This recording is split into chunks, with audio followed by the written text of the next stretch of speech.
అందరికీ నమస్కారం అండి. జై గురుదేవ్ దత్తాత్రేయాయ నమః. దానాలు తీసుకునేవారు దొరకనప్పుడు ఏమి చేయాలో విందాం.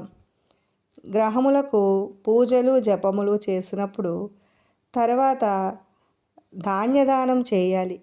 ఏ గ్రహానికి ఎంత పూజ చేయాలో ఎంత జపం చేయాలో చెబుతూనే ఏ ధ్యానం ఏ ధ్యానం చేయాలో చెబుతారు. అలాగే వేటిని ఎలాంటి ధాన్యాన్ని దానం చేయాలో కూడా చెబుతారు.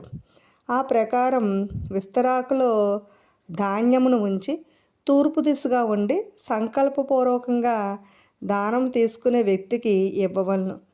తర్వాత దోష నివారణ జరుగును. కొన్ని ప్రాంతాల్లో ధాన్యదానములు స్వీకరించటం లేదు. తిలదానం అపమృత్యు దానం తప్ప మిగతావన్నీ కొందరు పురోహితులు తీసుకుంటారు. కొన్ని చోట్ల అవి కూడా తీసుకోవట్లేదు.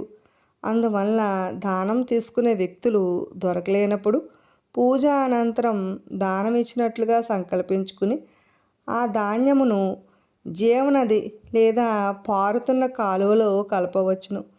అవకాశం లేనివారు నీళ్లలో తడిపి ఆ ధాన్యాన్ని తినగల జంతువుకు ఆహారంగా పెట్టవచ్చును. లేదా ఎవ్వరూ త్రొక్కని చోట చల్లి రావచ్చును. దానం ఇచ్చిన వస్తువులు పొరపాటుగా కూడా తిరిగి తీసుకోకూడదు. కొందరు ఒక్కసారి దానం ఇచ్చిన వస్తువులనే కుటుంబంలోని అందరూ ఒకరి తర్వాత ఒకరు దానం చేస్తూ ఇస్తూ ఉంటారు.